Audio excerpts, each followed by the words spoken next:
So I think over the last few weeks, we've seen significant protests take place in many towns and cities up and down the country against the government's new policing bill.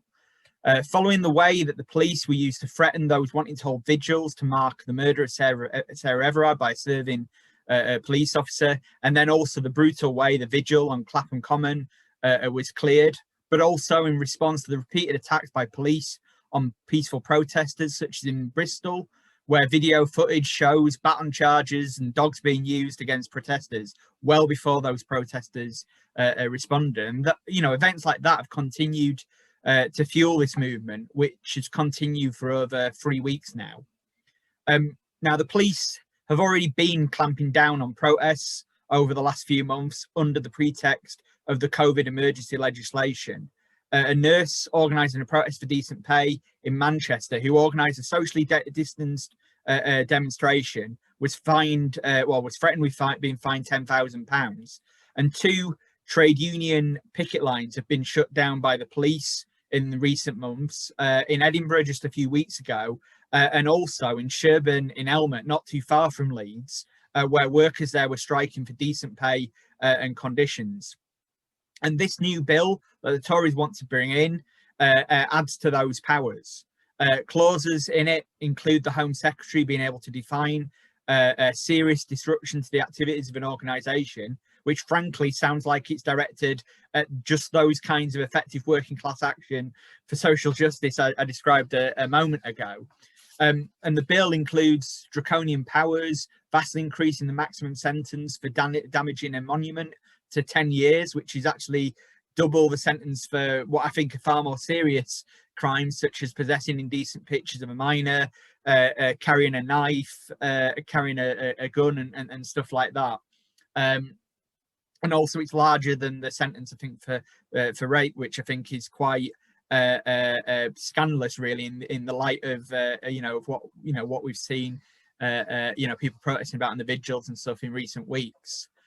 Not following police instructions will become a criminal offence rather than a civil one, and the police won't have to give you the benefit of the doubt about whether you're aware of restrictions or not. And that's just some of what's in the bill. There's many other things that people may want to talk about in the discussion as well.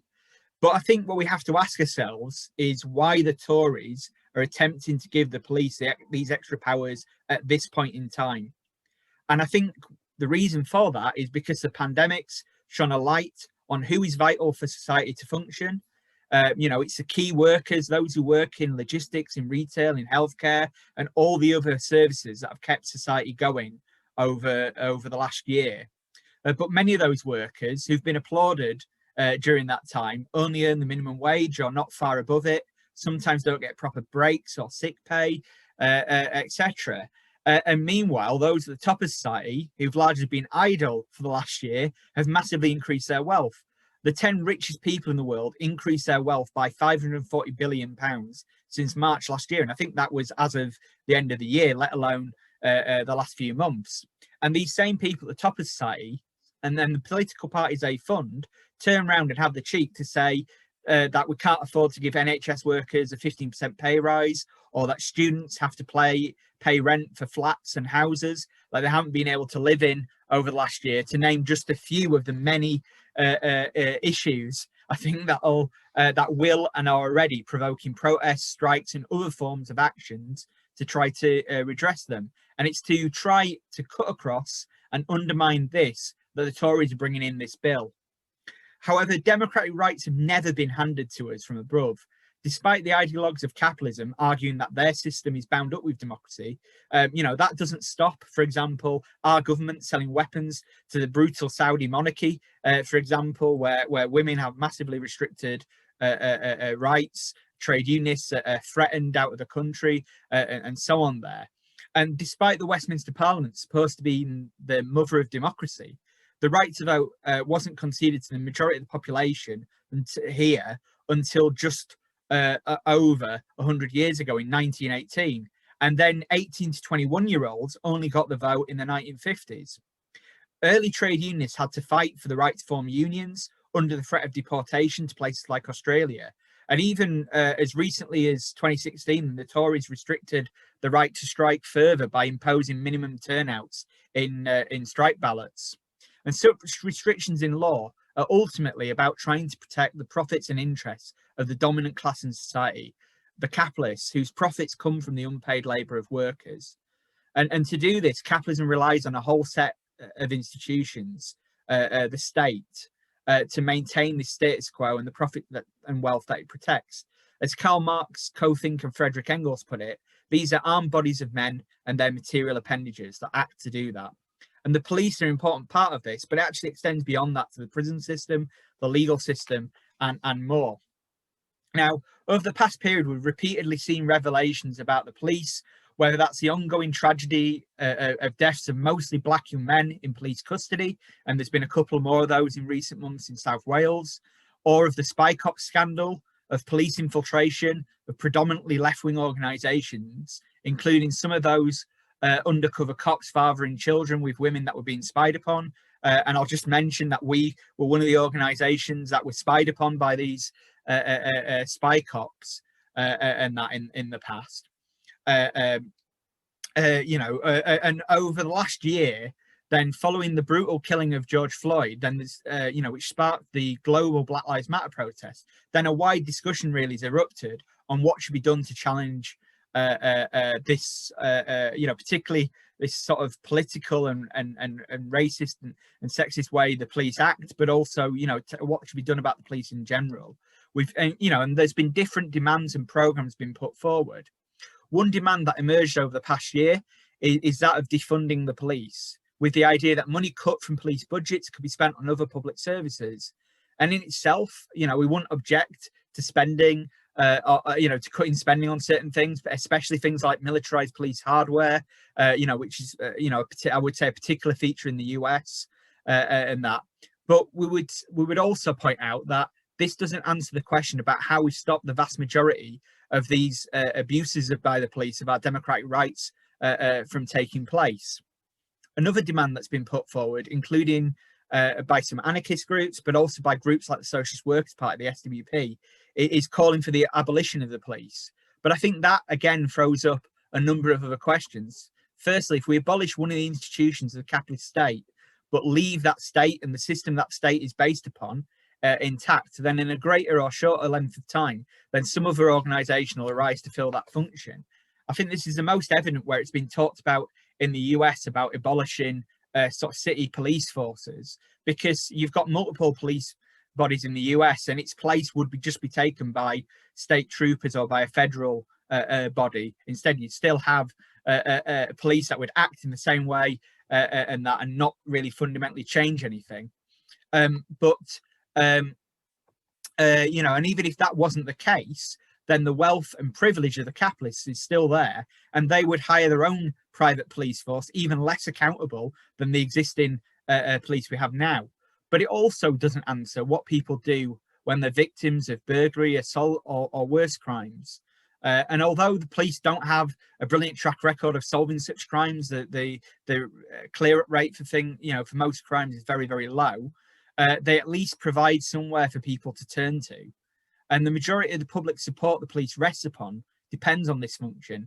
And our answer to people who've been victims of such tragedies can't be, sorry, you've got to wait until we've overthrown capitalism before anything can be done about it. And that's why we support the demand that's been put forward in different contexts and different times. But when I've been speaking at the rallies, I've particularly mentioned it. It's been a demand put forward by Fred Hampton and the Black Panthers, to deal with how they were threatened and harassed by the police, and that is of democratic community control of the police. And there's a certain history of some sort of democratic oversight of the police going back, particularly in Britain. In Britain, in the past, you used to have watch committees who control the local police forces. They're much smaller, localized police forces back 100 or so years ago when this existed. But those were allowed because it was primarily the middle classes and the rich who sat on those, because the vast majority of working class people didn't have the vote. And as working class people did get the vote, then these became changed into police committees, which had a majority unelected magistrates and stuff on them, rather than being fully elected bodies, until these were abolished and replaced by police and crime commissioners a decade ago, concentrating that oversight in one person, in somebody with a £70,000 a year plus salary, and that who's not going to act in the way that ordinary people would, in attempt to give a bit of a veneer of a democratic oversight. Although I would say, given that only 27.3% turnout at the last election of police and crime commissioners, I think it's fair to say it's failed. And I would say, even though they're supposed to be up for election in May, would anybody really know that that's the case? But the other point I make about the police and crime commissioners is that in reality their powers are very limited. But even where there's been Labour police and crime commissioners elected, such as in West Yorkshire, then they don't use the limited power they have. Not one of the Labour police and crime commissioners spoke out to say that the police should allow the vigils for Sarah Everard to go ahead. And rather than the limited, unused control that exists at the moment, what we would want to see is democratic committees elected from local communities and organisations of the working class, subject to recall and having full powers over the police, including being able to sack racist and sexist cops, to have control over day-to-day policing priorities. And this should also include the abolition of units that undermine our democratic rights, units like the Special Branch or the Territorial Support Group, or other bodies that have been, that spy cops have come from, or are there to surveil protesters and left-wing organisations, and so on. They should all be abolished straight off the hat. And in reality, we need a different sort of police force, but we don't limit our fight just to that. We need to rid ourselves of a system that requires such repressive forces in the first place to keep it functioning. And this means building mass struggles of workers and their organisations to challenge their inherent exploitation under capitalism, linking together with all oppressed layers. And it's been very welcome that on many of the protests there's been an emphasis on trying to include all various groups that could be affected by these proposals. However, there's a particular reason we emphasise the role of the working class in challenging this. And this is because of the potential power they have to bring society to a halt through strike action. The position of workers in medium and large workplaces forces them to organise collectively in trade unions to protect their interests. And the course of such struggles, to do that, raises the question of who controls these workplaces and what they do, the capitalists or the workers. Because by taking the big companies that dominate society out of the hands of the capitalists and bringing them into public ownership under democratic workers' control and management, then the basis of a socialist society would be there, where we could democratically plan our resources to meet the needs of people and the environment, rather than the profits of a few, and have a radical impact on the lives of ordinary people by doing so. Now, one of the points I'll mention in relation to the police is that the course of such struggles can have an impact on the consciousness of workers employed by the state. I mean, one thing just to mention alongside this as well is that the vast majority of the kind of clerical staff in these bodies, the police, prisons, etc., are in trade unions and have taken strike action at various points. But even the armed bodies of men of the state themselves can be affected. When there were debates at the TUC in favour of the general strike against austerity about 8 or 9 years ago, then the motion for that was proposed by the Prison Officers Association. Now, saying that doesn't mean that every single prison officer backs the working class in its struggles and so on. But what it does show is that there's a layer of union reps who do, and particularly where other workers are moving into action, they're taking strike action, others can then be drawn behind those layers. The tops of these organisations are drawn from the capitalists and their bag carriers, the tops of the police, the army, the civil service and so on. But they represent a fraction, 1% or less of the population. And because of that, then the vast majority of the police, the armed forces and prison officers are drawn from middle and working class backgrounds. And particularly at times of heightened class struggle, then sections can split or be paralysed. And this was seen in the stormy period after the First World War 100 years ago, when a majority of rank and file police in London in 1918 and in Liverpool in 1919 took strike action and sought to make links with the workers' movement, with several leaders of the strike ending up joining the Communist Party when it was formed around that time by other radicalized workers. This splitting and paralyzing of the police, the forces of the capitalist state, is a feature of revolutionary situations when the question of power being taken out of the hands of the capitalists by workers is posed. And because rather than being based on the rule of a minority class, like capitalism and like feudalism and other societies that preceded it, workers make up the vast majority of society, then the need for a special repressive instruments of the state to control the majority of the population will begin to become unnecessary, and the repressive state apparatus will start to wither away in a socialist society. But the crucial ingredient in this is an organised challenge to the parties of capitalism, which defend the role of the police as a repressive instrument and the system they protect. Since Starmer took over as leader of Labour, then that party, which under Corbyn many look towards as an alternative, is increasingly playing the role of a party seeking to be the capitalist second 11. Starmer's Labour voted in support of the Spy Cops bill last year, and we're going to support this policing bill until the events around the Sarah Everard vigil and the outcry that raised made them think again. But we need a mass party that will stand with workers and other repressed groups at every step, not just when focus groups tell them to do so. And in standing as part of the Trade Union Socialist Coalition, Tusk, in the May elections, and we're taking a step in building that sort of party by challenging the main parties at the ballot box, not allowing them a free pass. And it was noticeable that we were the only party standing in May's elections that were present as an organised force on the demonstration on Friday. And in fact, I think all previous of the Kill the Bill or Block the Bill demonstrations that have taken place in Leeds. But as the Socialist Party within Tusk, then we aim to provide a Marxist spine to such a new mass workers' party with a clear programme about how we tackle capitalism and the inequalities and devastation it inflicts both here in Britain and around the world. And I'll finish really by appealing to everyone listening to this discussion.